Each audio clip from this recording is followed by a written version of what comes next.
I never thought I'd hear those words. Not from her. It was a chilly Thursday morning in late October when she said it, the words that would echo in my mind for days. The autumn leaves fluttered outside, painting the streets in shades of gold and crimson. My old bones creaked as I carried the basket of clean laundry upstairs. Each step a reminder that I was no longer as young as I once was. But I didn't mind. After all, I had lived a full life, raising 3 children, running a home, and learning to dance with life's many challenges.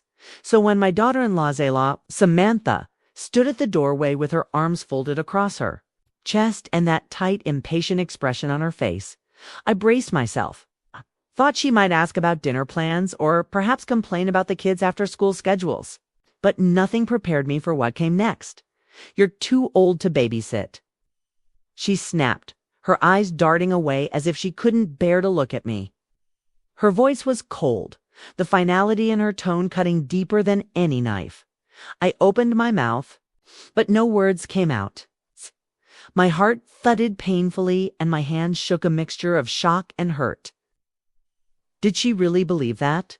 That my age somehow erased all the years of bedtime stories, scraped knees, and laughter I'd shared with those kids? "I appreciate everything you've done," she continued, as if reciting lines from a script. "But they need someone more capable, more capable." I felt as if the ground had crumbled beneath me. I thought about the time I'd spent teaching the twins how to ride bikes, the countless hours I'd spent helping them with homework, the tears I'd dried after their little fights. Did all that suddenly count for nothing because I had gray hair and needed reading glasses? I swallowed hard, forcing a smile I didn't feel. "I see," I managed, though my voice trembled. "I'm sorry you feel that way." She gave me a quick, awkward hug, more like a dismissal than comfort, and left. I stood there in the hallway, the smell of detergent still clinging to my sweater, my hands trembling at my sides. Tears burned at the corners of my eyes, but I blinked them away. I wouldn't let her words define me. I wouldn't let them take away the bond I shared with my grandchildren. That night, as I lay in bed, I made a decision. I'd show her that age was nothing but a number, that love and joy had no expiration date. I'd pack my bags, gather the grandkids, I'd take them on the adventure of a lifetime. Disney, it had always been a dream. The kids talked about it constantly. Now it would be more than a dream. It would be a promise that no one could take away from us. I didn't know what Samantha would say. I didn't know what the kids would think. But I knew one thing for certain. I wasn't too old to love them. I wasn't too old to make memories, and I sure as hell wasn't too old to babysit, or to show them a little magic. I didn't sleep much that night. My mind was spinning, imagining the looks on their little faces when I told them the news. Disney. I could already hear their laughter, see the excitement in their eyes, by the time dawn peeked through the curtains. I was dressed, hair brushed, and had even put on a dab of lipstick, the old Mary Kay shade I'd worn for special occasions. This felt like one of them. I poured myself a cup of coffee and dialed my son's number. As it rang, my heart thudded. Would he think I'd lost my mind? "Hey, Ma," he answered, his voice sleepy but warm. "Morning, sweetheart," I said, forcing cheer into my voice. "Listen, I have an idea, and I hope you'll hear me out before you say anything." He chuckled softly. "Okay, shoot." I took a deep breath. "I'd like to take the kids to Disney World, just me and them. I want to make some memories with them." And he didn't respond immediately, and I could almost hear his mind working. "Trying to process, Ma," he finally said. That's a pretty big trip." "Are you sure? Never been more sure?" I replied, my voice steady. "I know Samantha said I'm too old, but I'm not. I can still handle this. I want to show them that age doesn't have to stop us from having fun, from living." A pause, then a sigh. "I know you love them, and they love you. I'll talk to Sam." I could hear the uncertainty in his voice, but I also heard a thread of trust. That gave me courage. After breakfast, I went through my purse to find the crumpled brochure I'd saved years ago, a Disney World guide from when the kids were little. It was worn at the edges, but the pictures were as bright as ever. I called each of the kids Lily, 10, with her bright eyes and endless curiosity. Max, 8, a ball of energy and questions. 10, Emma, 5, my sweet baby girl with the giggle that could melt the hardest heart. Grandma's taking you on a surprise trip. I told them. Where? Lily squealed. Disney World, I said, and I could practically feel the joy vibrating through the phone. Really? Max's voice shot up an octave. Like Mickey Mouse and all that? Yes, sweetheart, Mickey Mouse and all that. Emma didn't say much, just a soft, excited giggle, but I knew she understood. Of course, I had to get Samantha's approval, and that wouldn't be easy. She was a planner, a scheduler, a woman who liked things neat and controlled. This would be a leap of faith for her. I wasn't going to back down now. That evening, I went over to their house. Samantha greeted me at the door, arms folded tight. Hi, Mom, she said, polite but guarded. Hi, Sam. I wanted to talk to you about the kids. Her eyes narrowed a bit. Okay? I explained my plan, choosing my words carefully, speaking from the heart. I told her how much the kids meant to me, how I wanted to create memories with them, memories they'd cherish long after I was gone. She didn't say anything at first, just stared at me, lips pressed together. Finally, she sighed. You're serious about this? As serious as I've ever been. She looked past me, out the window, the autumn sun fading behind the houses. I guess it's okay. But promise me you'll be careful and call me every day. I reached out, my old hand resting on her arm. I promise. Her eyes met mine then, softer, with a glimmer of understanding. Okay, they're going to love this. I left their house with tears in my eyes and a heart bursting with gratitude. I'd been given a chance to prove that age was no barrier to love, to adventure, to magic. I was going to take it. The next morning, I sat at the kitchen table, a pot of coffee steaming beside me, and spread out a stack of papers, printouts, and an old-fashioned map of Disney World. I hadn't been on a big trip like this in decades, but I was determined to make it unforgettable. Planning a trip for 3 kids wasn't easy, especially when every detail seemed to demand an app or a password. I had a smartphone, a gift from my son, but I mostly used it to call or text. Now, it felt like a lifeline to a world I didn't quite understand. I opened the Disney website, blinking at the bright colors and endless options. Genie Plus, lightning lanes, park hoppers. It all felt like a different language. But I wasn't going to let a little confusion stop me. I jotted down a list of essentials in my trusty notebook. Hotel reservations, park tickets, meal plans, and, of course, matching t-shirts for the kids. I wanted them to feel like a team. By lunchtime, I'd made more phone calls than I had in years. I spoke with a sweet young woman named Caitlin at the Disney reservation line, who walked me through every step. She spoke so fast I could barely keep up, but I scribbled notes furiously, determined not to miss a single detail. When I finally hung up, I leaned back in my chair, exhausted but exhilarated. I'd booked us for nights at a mid-range resort, close enough to the parks to take a quick break if the kids got tired. I'd ordered tickets that included all the parks, so we could hop from one to another like real adventurers. I imagined the kids' faces when they saw Cinderella's castle for the first time, their eyes wide, their laughter echoing through the streets of Main Street, USA. I thought about the rides, the parades, the smell of popcorn and cotton candy. A wave of joy washed over me. That afternoon, I called the kids again. They were practically bouncing with excitement. Grandma, can we go on Space Mountain? Max shouted so loud I had to hold the phone away from my ear. Yes, honey. We'll go on everything you want, I promised. Lily was quieter, always the more thoughtful one. Grandma, are you sure you can handle it? It's a lot of walking and she didn't finish, but I knew what she was thinking. I smiled. Into the phone. Honey, I've handled you 3-4 years. Disney's going to be a piece of cake. She giggled. Okay, Grandma, I can't wait. Later that evening, I went upstairs to the small guest room that doubled as my sewing space. I rummaged through drawers, pulling out fabric paints, iron-on patches, and a stack of white t-shirts I'd bought years ago for another project. I could almost see the shirts in my mind. Disney Dream Team across the front, each with their name in bright letters. As I worked, the house felt alive with anticipation.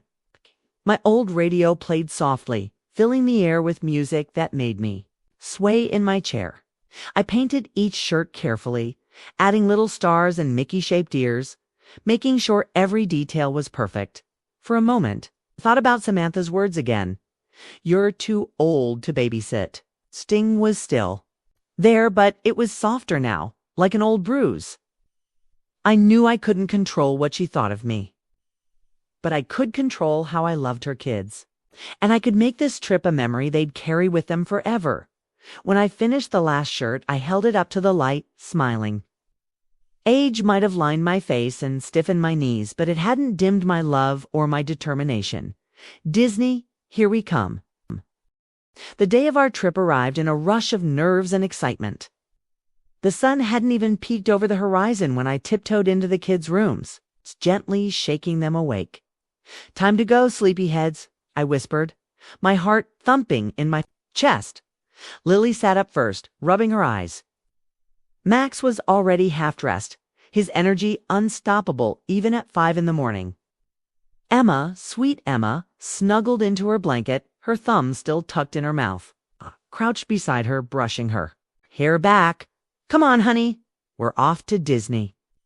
Her eyes fluttered open, a sleepy smile spreading across her face. "Disney," she mumbled, still dreaming. The car was packed the night before, suitcases, backpacks, snacks, and the matching t-shirts I'd so lovingly painted. I tucked the shirts into a carry-on bag, planning to surprise them with it later. As I drove us to the airport, the kids chattered nonstop, voices overlapping like a song. Max kept asking about the rides, the parades, the fireworks. Lily was already worrying about the lines. Emma just wanted to see the princesses. Traffic was mercifully light, and we made it to the airport in good time. But airports are a different kind of jungle, crowded, noisy, and overwhelming. I hadn't flown in years, and I felt a pang of doubt as we navigated the maze of check-in counters and security lines. "Grandma, I have to go to the bathroom," Emma announced, tugging at my sleeve. "Of course, sweetheart," I said, scanning for a restroom sign. "Grandma, where's our gate?" Lily asked, holding the boarding passes I'd given her for safekeeping. "Over there, I think," I said, pointing to a sign. "Grandma, can I get a donut?" Max piped up. I took a deep breath, fighting back the panic. I wasn't as quick on my feet as I used to be, but I refused to let them see me sweat. One thing at a time, okay? Let's get Emma to the bathroom, then we'll find our gate, and then, if there's time, we can get a donut. They nodded, rallying like a little army, and I couldn't help but smile. They trusted me, even if I was a bit slower than their parents. After a bathroom stop and a donut run, Max insisted on sprinkles. We found our gate. We settled into the hard plastic chairs, and I handed out small Disney-themed coloring books I'd tucked into my bag. Their eyes lit up, and for a moment, the chaos of the airport faded into a hum of laughter and chatter. When they called our boarding group, I stood, clutching Emma's hand, while Max and Lily followed close behind. We made our way down the jet bridge, my heart pounding with anticipation as the plane took off. Max pressed his nose to the window, shouting, "Look, Grandma, we're flying." Lily leaned against my shoulder, eyes wide. "Grandma, are you scared?" I smiled, though my stomach felt like a knot. "A little," I admitted. "But it's the good kind of scared, the kind that means something exciting is about to happen." She squeezed my hand. "I'm glad you're here with us." Emma drifted to sleep in my lap, her small hand resting over mine. I watched her. Peaceful face, the soft rise and fall of her chest, and felt a warmth that no harsh words could ever take away as the plane cut through the clouds. I closed my eyes and imagined the days ahead, the laughter, the shared wonder, the stories we'd tell when we got back. I knew there would be challenges, sore feet, tantrums, maybe even a meltdown or two, but I also knew I had enough love, patience, and magic left in me to handle it all. Because I wasn't just taking them to Disney, I was taking them on. The adventure of a lifetime. An adventure that would remind all of us that age means nothing when it comes to making memories. And I couldn't wait to get started. The Florida sun greeted us like an old friend as we stepped off the plane. Humid, warm, and a little sticky. It felt like summer, even though it was only March. The kids' eyes widened as we rolled our suitcases through the airport toward the shuttle that would take us to the resort. "Grandma, look at the palm trees," Max shouted, his voice bouncing with excitement. "Can we go to the pool first?" Lily asked, already eyeing the resort brochure she'd snagged at the airport. I smiled, trying to contain my own excitement. One thing at a time, sweethearts. "Let's check in, drop our bags, and then we can see the pool." Emma, always quiet but observant, clung to my hand as we boarded the shuttle. Her small fingers wrapped around mine, her eyes wide at every palm tree and Disney sign we passed. The ride to the resort was a blur of laughter, chatter, and the hum of the shuttle's air conditioning. The kids pressed their noses to the windows as we turned into the resort property, a cluster of colorful buildings, fountains, and whimsical topiaries shaped like Mickey and Friends at the front desk. A smiling young woman named Jasmine welcomed us with a bright welcome home. That felt like the warmest hug. She handed the kids each a Mickey sticker. And Max practically bounced on his toes. "I have a surprise for you all," said, pulling the carefully folded shirts from my bag. I handed one to each of them, their names painted in bright, sparkly letters beneath Disney Dream Team.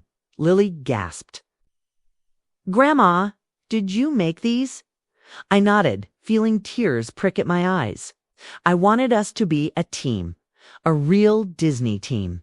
Max immediately pulled his shirt on over his regular one. "Gonna wear this every day." Emma beamed, clutching hers to her chest like a treasure. After settling into our room, 2 queen beds and a small sofa bed, we took a few minutes to freshen up. I pulled out sunscreen, water bottles, and a small first aid kit, just in case. My knees ached from the day's travel, but I pushed the pain aside. I had more important things to think about. We boarded the shuttle to the Magic Kingdom. And as the bus turned onto Disney property, the kids' chatter fell silent. The castle loomed in the distance, its spires reaching toward the sky, glistening in the Florida sun. Even I had to catch my breath. Max squeezed my hand. "Grandma, it's real," he whispered. "It sure is," I said, my own heart pounding like a kid's. We scanned our tickets at the entrance, and the gates opened with a melodic chime. The kids raced ahead, eyes wide with wonder, while I followed, my heart swelling with pride and love. The music of Main Street, USA played as we strolled under the railroad station. The smell of popcorn and cotton candy wafted through the air. Shops lined the street with displays of plush toys, Mickey ears, and everything a kid could dream of.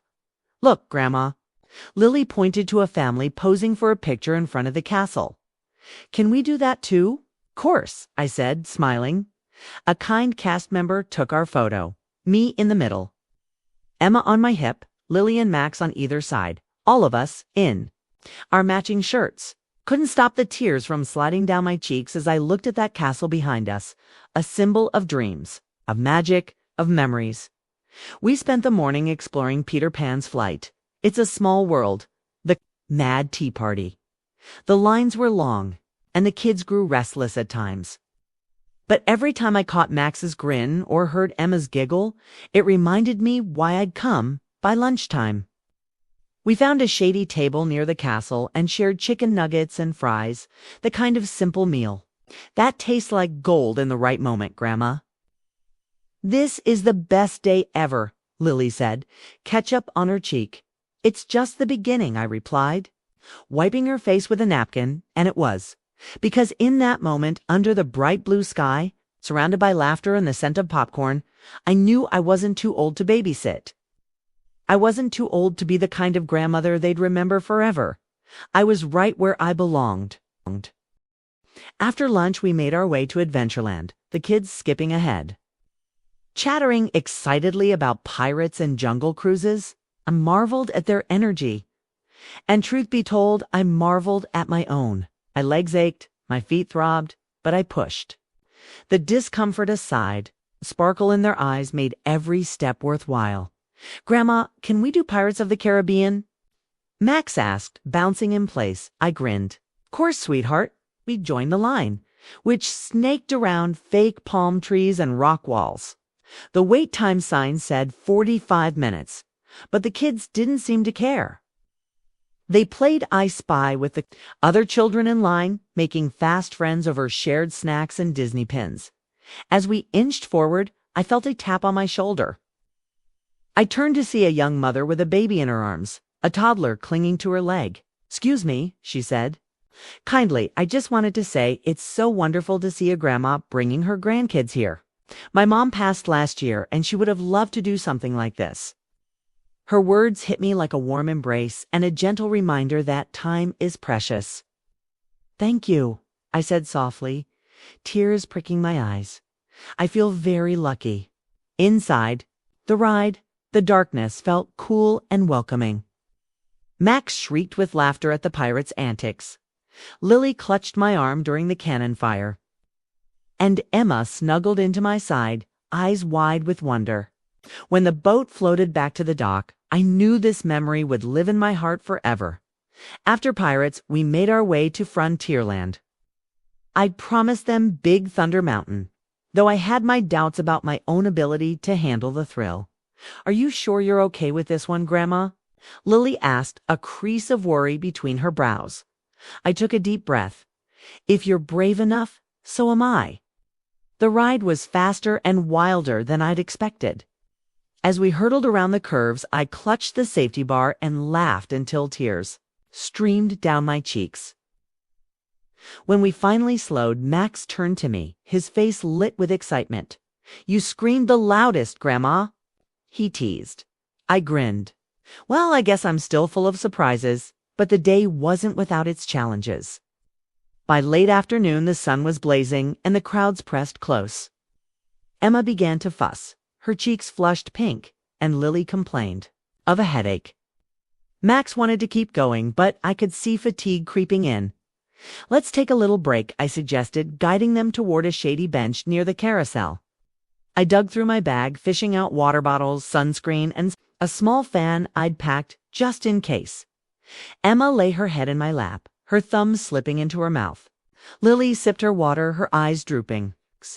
Max fidgeted, clearly disappointed we weren't riding anything. "Grandma, do we have to rest?" he asked, his voice small. I stroked his hair. "Even superheroes need to recharge sometimes," I said, smiling. "Besides, we have fireworks to see tonight." His eyes widened. "Fireworks, really?" "Really, I promised." After a few minutes, their energy returned. Emma perked up. Lily's headache eased, and Max was practically vibrating with excitement again. We wandered over to Fantasyland and found a spot on the grass to watch the fireworks. As the sky darkened, music swelled from the speakers, and the castle lit up with colors that made me feel like a child again. The kids leaned against me, their faces illuminated by the glow. "Grandma," Lily whispered, her voice full of awe, "this is the best day of my life." I felt tears slip down my cheeks, blending with the night air. "Mine too, sweetheart," I said softly. And in that moment, surrounded by laughter, magic, and love, I realized I hadn't just given them a trip to Disney. I'd given them a lesson in joy, resilience, and the power of making memories. No matter what Samantha thought, I wasn't too old to babysit or to be the grandma they'd never forget. Morning came softly, a pink glow brushing the curtains of our resort room. I woke to the sound of Emma's gentle breathing, her small hand curled in mine. The other two were still asleep, sprawled across their beds, arms and legs askew, like little starfish. I lay there for a moment, listening to the quiet, and let myself feel the ache in my joints, the kind of ache that comes from too many miles on tired feet. But beneath the pain, There was a warmth that nothing could touch, a sense of pride and gratitude that I'd made it this far. Today was Animal Kingdom Day, a different kind of adventure, full of creatures and wild stories that always made the kids' imaginations soar. I stretched carefully, easing the stiffness from my knees, and thought about how different this trip was from the ones I'd taken as a younger woman. Back then, I'd worried about every detail: sunscreen, snacks, nap times, always in control. Now, I'd learned that sometimes you have to let go. After breakfast in the resort cafeteria, mix-shaped waffles, syrup, and too many napkins, we boarded the bus to Animal Kingdom. Max pressed his face to the window, eyes bright. "Grandma, are there real tigers here?" "Yes," I chuckled. "But don't worry, they're in enclosures. We'll see them safely." Lily flipped through the park map like a general planning an invasion. "I want to see the Tree of Life first," she announced. "Then Expedition Everest." Emma just snuggled against me, her eyes wide with anticipation. The park was busy, live with sounds and smells, the distant roar of a roller coaster, the scent of popcorn and earthy vegetation, the hum of conversations in a dozen languages.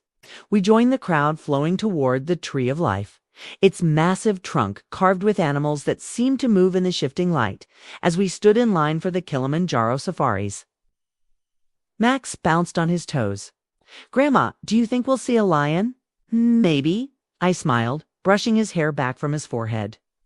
"We might see elephants and giraffes too." We climbed into the open-air vehicle, and the guide's voice crackled through the speakers. As we rumbled off the pavement and onto the bumpy dirt road, Emma clutched my hand when the driver pointed out a crocodile sunning itself on the riverbank. "It's okay, sweetheart," I whispered. "They can't get to us." But the kids' eyes sparkled as we passed elephants, zebras, and rhinos. For a moment, I forgot the pain in my back and just lived in their joy, their wonder at the world around them. After the safari, we stopped for lunch at a shaded picnic area. As the kids munched on sandwiches and fruit, I leaned back and closed my eyes for a moment. A breeze rustled the leaves overhead, carrying the calls of distant birds. That's when my phone buzzed. It was Samantha. I hesitated before answering, bracing myself. "Hi, Sam," I said, trying to sound calm. "Hi, Mom," she replied, her voice surprisingly soft. "I just wanted to check in. Are you okay?" Her words were hesitant, as if she'd been turning them over and over in her mind. "We're having a wonderful time," I said, choosing my words carefully. "The kids are happy, and so am I." She sighed on the other end. "I know I've been tough on you. I just worry, that's all. But hearing you like this, it makes me realize maybe I was wrong. Maybe I underestimated you." My heart softened. "It's okay to worry, Sam, but I promise you they're safe, and we're making memories that will last a lifetime." A pause. "Thank you, Mom, for everything." When we hung up, I took a deep breath. For the first time in a long time, I felt seen, not just as a grandmother, but as a person who still had something to give. Later, as the kids finished their lunch, Lily looked up at me with a grin. "Grandma, can we do Expedition Everest next?" I laughed, my heart swelling. "Of course, lead the way." As we made our way toward the ride, I realized this trip wasn't just about Disney or the kids. It was about proving to myself that love and courage have no age limit, and with every step, every ride, every laugh, I was rewriting what it meant to be too old. Expedition Everest loomed ahead like a jagged mountain, its peaks dusted with artificial snow. Max ran circles around me, too excited to stand still, while Lily carefully examined the ride map, plotting every twist and turn. Emma clung to my hand, her eyes darting between the towering coaster and the steady stream of riders screaming with laughter and fear. "Grandma, are you sure about this one?" Lily asked, her brow furrowed in concern. I glanced up at the imposing tracks, the cars rattling as they climbed higher and higher before plunging into darkness. My knees trembled a bit at the thought. But then I saw Max's hopeful eyes, Emma's hesitant smile. I took a deep breath and nodded. "I'm sure. Let's do it together. We joined the line which wound around crumbling stone walls and prayer. Flags, the air thick with anticipation. My heart pounded as we moved forward, step by step. I hadn't done anything like this in years, and every muscle in my body reminded me of that fact. But their excitement was contagious, a lifeline pulling me forward. When we finally reached the loading platform, the kids scrambled into the seats, buckling themselves in with practiced ease. I settled beside Emma, who gripped my hand like a lifeline. "Hold on tight," I whispered, and she nodded. Eyes wide, the train lurched forward, the clacking of the tracks echoing in my ears. As we climbed the first hill, I felt my heart lift too, not just from the thrill, but from the sheer joy of being here, sharing this with them. Then we plunged. My stomach dropped, my breath caught in my throat, and for a moment I forgot every ache and pain. I was flying, screaming with laughter, Emma's giggles ringing in my ears. When the ride ended, I was breathless, tears streaming down my face, tears of joy and disbelief. Max whooped, pumping his fist in the air. "That was awesome, Grandma." Lily leaned over and hugged me, her face flushed. "Can't believe you did that." I hugged her back, my heart full. "Me neither," I admitted. We left the ride, our legs wobbly but spirits high. We wandered through the park, the kids chattering nonstop about what they wanted to do next. We grabbed ice creams, posed for photos with Mickey-shaped pretzels. I'd even danced to a street performer's lively tune. But as the sun dipped lower, I felt the day's adventures catching up with me. My feet throbbed, my back ached, and every step felt like wading through molasses. I found a shady bench near the Tree of Life and motioned the kids to join me. "Let's rest a bit," I said, forcing a smile. "I just need a minute to catch my breath." Max looked disappointed, his eyes scanning the map for more rides. But Grandma Lily put a hand on his shoulder. "Max, she needs to rest. We've done so much already." Emma climbed into my lap, resting her head on my chest. "I love you, Grandma," she murmured. Tears stung my eyes. I kissed her hair and hugged her close. "I love you too, sweetheart." More than you'll ever know. As we sat there, a kind, older couple passed by, smiling at our matching shirts. "You've got a wonderful family," the woman said. I smiled, feeling the truth of it deep in my bones. "Thank you," I replied softly. After a few minutes, I rallied. "Okay, my Disney dream team," I said, gathering what strength I had left. "Let's end the day with something we can all do together. How about the Festival of the Lion King show?" They cheered, and we made our way to the theater. Inside, cool air and vibrant colors enveloped us as the performers brought Simba's world to life with acrobatics, singing and dancing that made the kids' faces light up. I watched their eyes shine, their hands clapping in time to the music. I felt a swell of gratitude that no harsh words or doubts could ever erase. As the show ended, I held their hands and whispered, "Thank you for being here with me, Max." Squeezed my hand. "Best trip ever," he declared. And in that moment, surrounded by music, love, and the echoes of laughter, I knew this wasn't just a trip. It was a testament to resilience, to love, and to proving that no matter your age, there's always room for one more adventure. The next morning dawned bright and hot, the Florida sun already baking the pavement outside our window. The kids were up early, buzzing with plans. Lily wanted to revisit Fantasyland for one more spin on the teacups. Max was determined to conquer Space Mountain again, and Emma just wanted more princess autographs. I stretched carefully, feeling the ache in my lower back from yesterday's adventures. My body felt every step, every line, every laugh, but I also felt stronger somehow, knowing I'd made it through so far. "Grandma, hurry." Max called from the bathroom, his voice muffled. "We're gonna miss everything." I chuckled, pushing myself out of bed. "I'm coming, honey. I'm coming."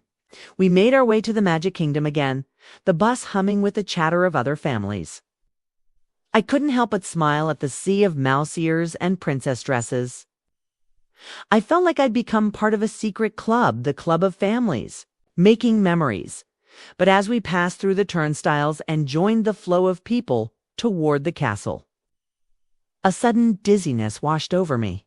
I stopped, pressing a hand to my chest, the world tilting alarmingly. "Grandma?" Lily's voice came from far away, thin and worried. I'm okay," I tried to say, but the words felt heavy on my tongue. I forced a deep breath, gripping the railing near the entrance. Sweat prickled my forehead. Max and Emma huddled close, their eyes wide. "Grandma, are you sick?" Emma whimpered, clutching my arm. "No, honey, just a little tired," I lied, trying to steady my spinning head. A cast member noticed. Usin hurried over, her bright smile turning to concern. "Mom, are you feeling okay?" she asked, her voice gentle. I wanted to brush her off to pretend everything was fine. But the truth was, I wasn't. My legs felt like jelly, my head swam, and a deep exhaustion settled in my bones. "I think I need to sit down," I whispered. She guided me to a nearby bench in the shade, pressing a cold water bottle into my hand. "Take a few sips, and let's see how you feel." The kids gathered around me, worry etched on their faces. Lily held my hand, her eyes brimming with tears. "Grandma, I'm scared." I squeezed her hand. "It's okay, sweetheart. I just need a minute. We've had so much fun. I think Grandma's batteries need a quick recharge." I took slow, steady sips of water and focused on my breathing. The dizziness began to ebb, leaving a lingering weakness that made me feel every one of my years. The cast member knelt beside me. "Ma'am, do you want us to call the first aid station? Or maybe get a wheelchair?" Pride and fear tangled in my chest. The last thing I wanted was to scare the kids any more than I already had. But I also knew I had to be honest for them and for me. "Maybe just the wheelchair," I said quietly. "Just until I feel steady again." She nodded and radioed for help. Within minutes, a friendly man in a Disney polo shirt arrived with a wheelchair, and the kids helped me settle into it. "Grandma, are you okay now?" Max asked, his voice trembling. I reached for his hand and smiled weakly. "I'm okay, sweetheart. It's just a little too much fun yesterday." They pushed me toward first aid. I felt tears sting my eyes, not from pain, but from the fear that maybe Samantha had been right. Maybe I was too old to keep up with all this. Maybe. But then Emma climbed onto my lap, wrapping her small arms around my neck. "I love you, Grandma," she whispered. And in that instant, I remembered why I'd come. Not to prove anything to Samantha or even to myself, but to give these kids a piece of my heart they'd carry forever. Inside first aid. The nurse checked my blood pressure, gave me a sports drink, and let me rest in the cool, air-conditioned room. The kids sat close, their eyes never leaving mine. "Grandma," Lily said softly, "if you need to rest, we can stay here with you. We don't have to ride everything." Her words, so full of compassion and love, filled my chest with a warmth that no ride could ever match. I reached out, pulling all three of them into a hug. "We'll take it slow, okay? Maybe we can watch a show, get some ice cream, and just enjoy being together." Max nodded solemnly. "Yeah, being with you is the best part anyway." And just like that, I realized that the magic wasn't in the rides or the parades. It was in the quiet moments, the shared smiles, the unspoken love, even in a wheelchair. Even with my body reminding me of its limits, I wasn't too old to be their grandmother. I was exactly where I needed to be. The air conditioning in the first aid station cooled my flushed cheeks as I rested, my legs propped up on a small footstool. The nurse, kind-eyed and patient, had given me a cup of water and a few saltine crackers. The kids hovered nearby, worry etched on their small faces. I reached out to them, smiling gently. "Come here, my sweethearts," I said, my voice stronger than I felt. They came at once, Lily first, her eyes wide and anxious, then Max, clutching his Disney map like a lifeline, and finally Emma, her thumb hovering near her mouth. "Grandma, are you okay now?" Lily whispered. I nodded, squeezing her hand. "I am, love. I just overdid it a little." Max's eyes brimmed with tears. "I don't want you to be sick, Grandma." I brushed his hair back. Don't you worry about me. I've had more fun than I ever thought possible. And I'm not going to let a little dizziness ruin our last day. Emma clambered onto my lap, careful of the nurse's instructions, and leaned her head on my shoulder. Can we still see the parade tonight? She asked, her voice small and hopeful. I took a deep breath, feeling the love they gave me wash away the doubt that had crept in earlier. Yes, sweetheart, we'll just do things a little differently today. A little slower, but together. The nurse, smiling with understanding, arranged for a park wheelchair and gave me instructions to stay hydrated, rest often, and ask for help when I needed it. Pride wasn't going to win this time. I'd learned that lesson, with the kids guiding me. We made our way slowly through the park, and every cast member we encountered greeted us with warmth and smiles that lifted my spirits. Max navigated like a junior tour guide, holding the map and pointing out where to go next. Grandma, let's do something easy, he suggested. How about the enchanted tiki room? I grinned. Perfect idea. Inside the cool, dark theater, the kids sang along to the animatronic birds and flowers.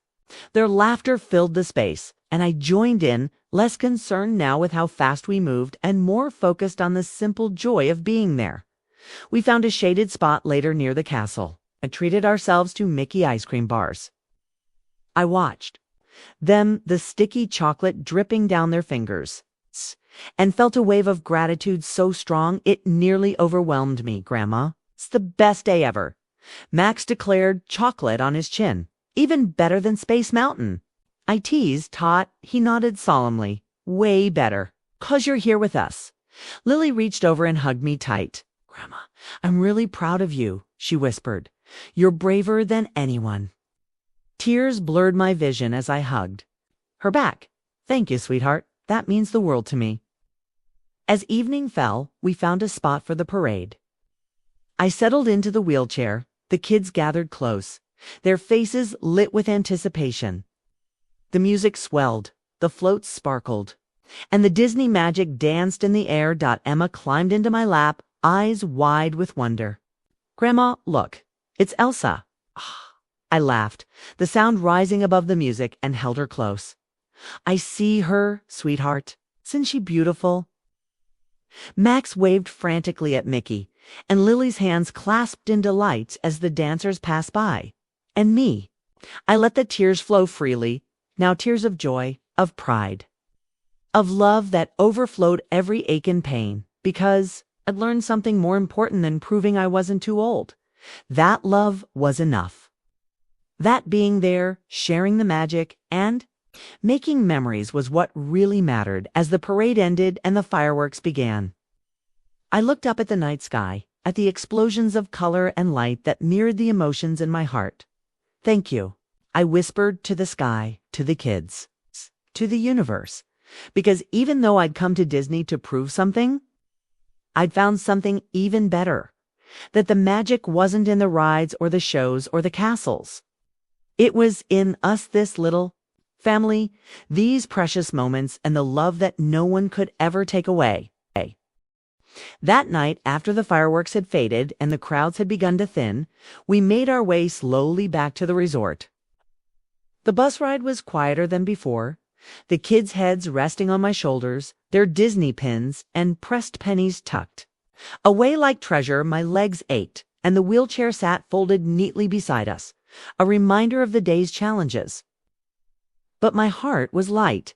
I'd faced my limits and found a strength I didn't know I still had. At the resort, we shuffled into our room, our Disney Dream Team shirts wrinkled and smudged with chocolate and sweat. Max collapsed on one of the beds, his eyes half closed. Best trip ever, he mumbled. Drifting to sleep, Lily helped Emma out of her princess dress, gently folding it and placing it in the suitcase. Grandma, she said softly, thank you for bringing us here. I know it was hard sometimes, but it was perfect. My throat tightened. It wasn't always easy, I admitted, but it was worth every step. And I'd do it again in a heartbeat. Emma climbed into my lap one last time, her sleepy head resting against my chest. Grandma, can we come back someday? I stroked her hair. Of course, sweetheart. Someday we'll come back and make even more memories. Lily crawled onto the bed beside Max and held his hand. The glow of the bedside lamp cast soft shadows, turning the room into a cozy haven from the day's excitement. For a moment, I sat quietly, taking it all in, the worn but happy faces of my grandchildren. The gentle rhythm of their breathing, the souvenirs scattered like breadcrumbs across the room. I felt every mile of my age, but I also felt a pride that no one could take from me. I reached for my phone and saw a message from Samantha. "Hi, Mom. I hope you're all okay. The kids sound so happy. Thank you for taking such good care of them. I was wrong to doubt you. Let's talk when you get back." Tears blurred the screen as I read her words again and again. Maybe she was starting to see what I'd always known. That love doesn't fade with age, it grows deeper, like roots stretching toward the sun. I typed a reply, my fingers trembling. "We're all okay. The kids have been amazing. I can't wait to share all our stories. Love you." As I set the phone down, a wave of relief and peace washed over me. I'd proven something, but not just to Samantha, to myself. I wasn't too old to babysit, to make memories, to love fiercely and fully. I kissed Emma's forehead, then reached across to smooth Lily's hair. Max snored softly, his small hands clutching his Disney map like a promise for tomorrow. Outside, the sounds of the resort laughter, distant music. The hush of wind through palm trees reminded me that the world keeps spinning, that adventures never really end. As I turned off the light, I whispered a silent prayer of thanks. For the strength to make this journey, for the love that had carried us through, and for the memories we'd made, memories that would last long after the last firework had faded. And in that moment, I knew age doesn't define us. Love does. The morning of our departure arrived quietly. The Florida sun painted the sky in gentle pinks and oranges, and the palm trees swayed in a sleepy breeze. I woke before the kids, sitting on the edge of the bed for a moment, soaking in the last moments of this place that had given us so much. It wasn't just about Disney, it was about what we'd found together. Laughter, trust, courage, and a bond that felt stronger than ever. Max stirred first, rubbing his eyes and blinking at the ceiling. "Grandma, do we have to leave?" he asked, his voice small. I smiled and brushed his hair back. "We have to go home, honey. But Disney will always be here, and so will the memories we made." Lily was next, already halfway through packing her bag with the precision of a tiny general. "Grandma, can I keep the map?" she asked, her eyes hopeful, of course. I said, my heart swelling, "It's yours to keep forever." Emma was the last to wake, sleep still heavy in her eyes. She stumbled into my lap and wrapped her arms around my neck. "I don't want to go home," she whispered, tears threatening. I held her close. "I know, sweetheart. But we have stories to tell your mommy and daddy. And maybe one day we'll come back and make more." At the airport, the kids were quiet, each lost in their own thoughts. I knew they were replaying the trip in their heads. The rides, the laughter, the shows, the fireworks. So was I. As we waited at the gate, I pulled out my phone and texted Samantha. "We're at the airport. The kids are tired but happy. Can't wait to see you." Almost immediately, her reply came. "I can't wait to hear all about it. Thank you, Mom." "Really?" A lump formed in my throat. Maybe she was finally seeing me, not just as an old woman, but as the loving grandmother I'd always tried to be. On the plane, Emma dozed against my arm. Max sketched in his Disney autograph book, and Lily leaned her head on my shoulder. I looked at them, my heart full. I thought about everything we'd done. The roller coasters, the shows, the ice creams, the tears, and the laughter. And I realized that I'd given them more than just a trip. I'd given them a piece of me. My resilience, my love, my determination to make every moment count. When the plane landed, we made our way to the baggage claim, where Samantha and my son stood waiting. The kids ran to them, arms wide, voices shrill with excitement. "Mom, we did everything." Max shouted, hugging his dad tightly. Grandma was the best, Lily declared, holding up her map like a trophy. Samantha approached me slowly, her eyes brimming with something between pride and regret. She opened her arms, and I stepped into her hug, feeling the tension melt away. "Thank you," she whispered in my ear. "I was wrong. You're not too old. You're exactly what they needed." Tears filled my eyes as I held her close. And exactly what I needed to, I replied, my voice trembling, as we walked toward the parking lot. The kids chattered about everything from Mickey bars to fireworks to the teacups. I knew they'd be talking about this trip for years to come. And as for me, I'd carry their laughter in my heart every step of the way. Because love doesn't fade. It grows stronger, richer, more precious with every memory. I wasn't too old to babysit. I wasn't too old to love. I wasn't too old to make magic, and I would never stop being their grandmother, their guide, their safe place, their biggest fan, no matter what anyone said. And that, I realized, was the greatest adventure of all.